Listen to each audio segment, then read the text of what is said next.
Sisan turu walla binsin olu du'an ta'uu jirun kan du'een deebi'u hangam ture turus.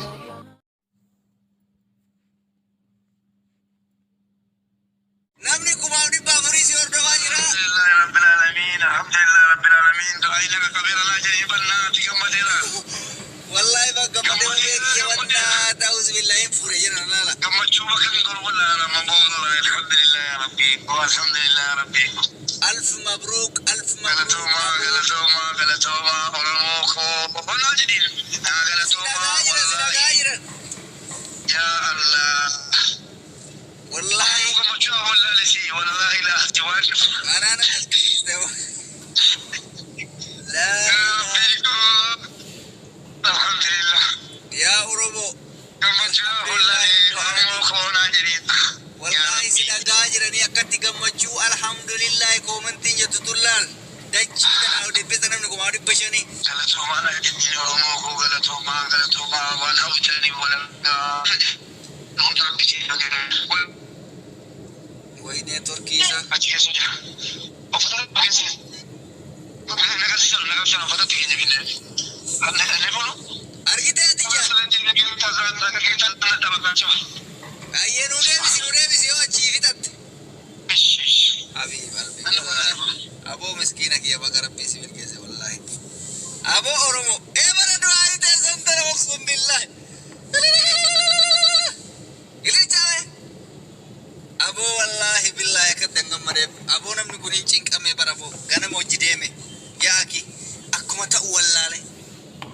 Garana foolata garas foolata shaayii dhuga bishaan qorraa dhuga maalii jedha girgiddatti hirkata laayivii seenee na hojii taa'e wallahi harka babbadee jechuudha kaartaa yaaki. Obboleettii tiyya Samiiraa baga rabbiin gammachuu tanaa si ga'e wallahi waan baay'ee taatee an akka hiriyaatti quba qaba. Agartee ilma argachuudhaaf baay'ee mokkoramte rabbiin milkeessee jira. Oromoo koo baga gammaddan maasha Allah mabruuk mabruuk alf mabruuk mubaarak abbaa mucaa ta'ee jira.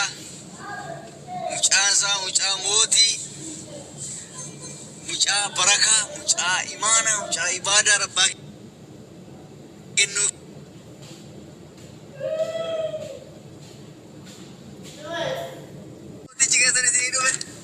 Wallahi boyna bibi abji boy ilmoon nama gammachuudha malee ba'uun qabdu wallahi hedduu takka nama dhagamaa dhuguma nama boocisa gammachuun isaa nama boocisa maaliif jennaan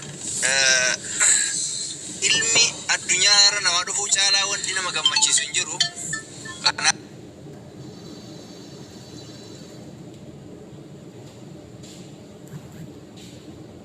Mata keetitti mul'adhuuti baga gammaddee miira keessa jiraanu of golchaa. Walan nama dhoksi jira beektaa. Adda amata lama caalleerraa yaalii guddaa goone beektaa. Baay'ee yaalii guddaa nu goone kun immoo milkaa'uu hin dandeenye. Bakka inni hundatti du'aa kan ijjite beektaa. Haga dhabduudhaa. Maalitti goota jireenya keenya jiraattu bakkeedha jechuudha.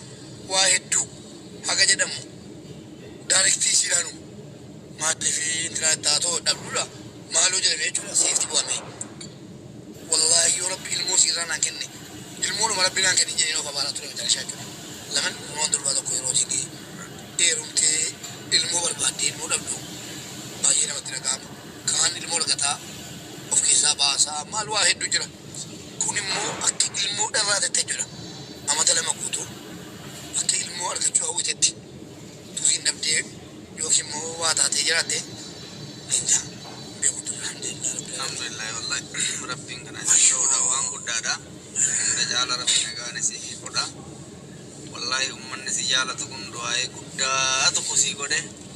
Atillee immoo qulqullummaa keetiin sadarkaa kanarra geesse.